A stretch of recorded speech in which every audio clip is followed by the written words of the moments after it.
Good morning student, myself Uma Sagar. बच्चों, आज हम हिंदी में फर्स्ट चैप्टर तेरी है जमी का अभ्यास करेंगे।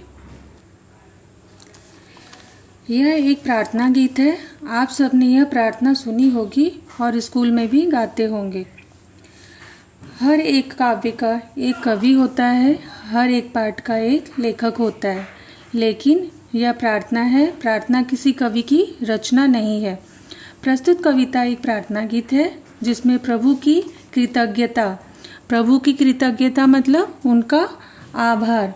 तो हम ईश्वर के प्रति आभार व्यक्त करते हैं। ईश्वर, तूने हमें जन्म दिया, इस धरती पर हमें सारे कर्म करने का अवसर प्रदान किया है, तो ईश्वर के प्रति आभार व्यक्त करना चाहिए, क्योंकि ईश्वर को सर्वोपरि माना गया है। हम सुबह उठकर ईश्वर की प्रार्थना करते हैं और उनका आभार व्यक्त करते हैं।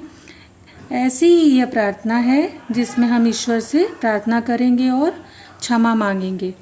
तो सबसे पहले मैं आपको ये पोयम पढ़कर सुना देती हूँ, उसके बाद मैं इसका हिंदी में आपको पूरा अच्छे से एक्सप्लेन कर देते हैं। तेरी है जमी तेरा आसमान, तू बड़ा मेहरबान तू बख्शिश कर। सभी का है तू सभी तेरे, खुदा मेरे तू बख्शिश कर।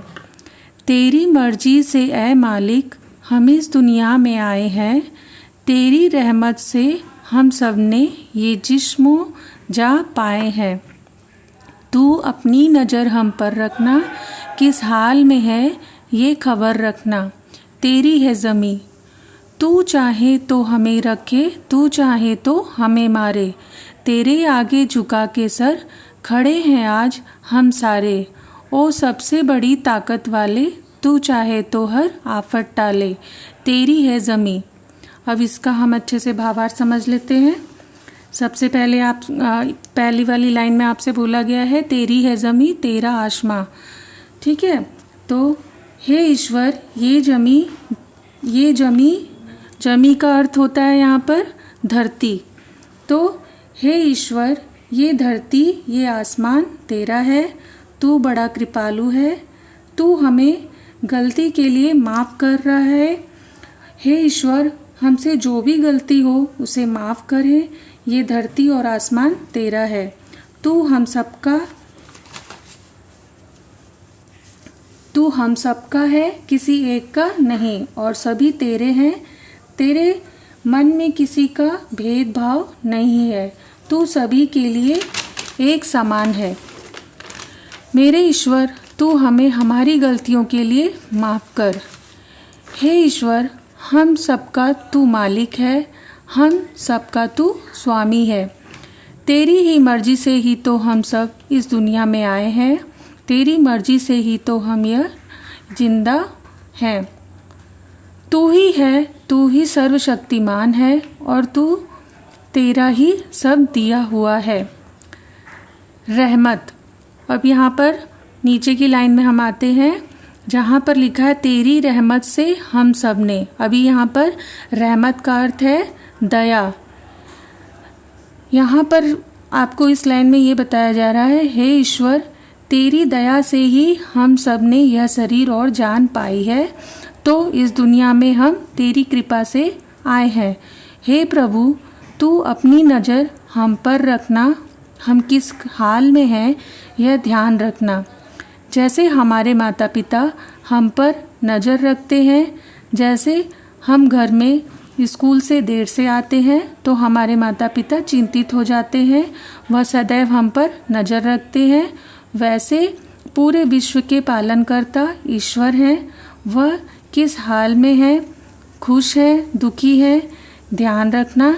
हे सर्वोपरि ईश्वर, अगर हम अज्ञान के रास्ते पर हैं तो हमारी सहायता करना, हमें सही मार्गदर्शन कराना।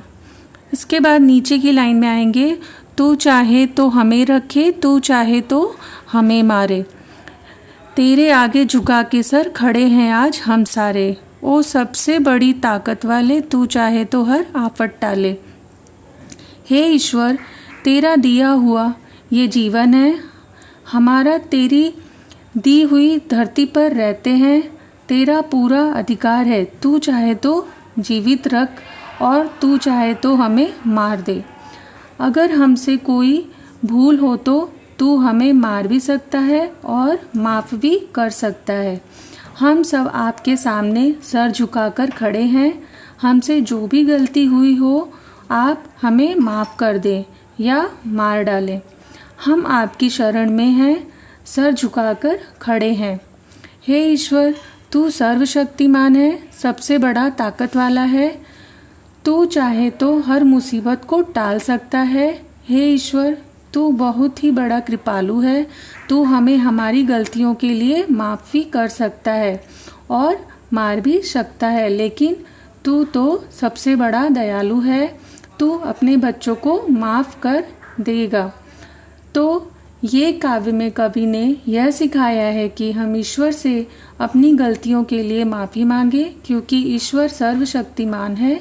वह हमें हमारी गलतियों के लिए माफ़ कर सकते हैं और हमें एक नए जीवन की राह दिखा सकते हैं। धन्यवाद।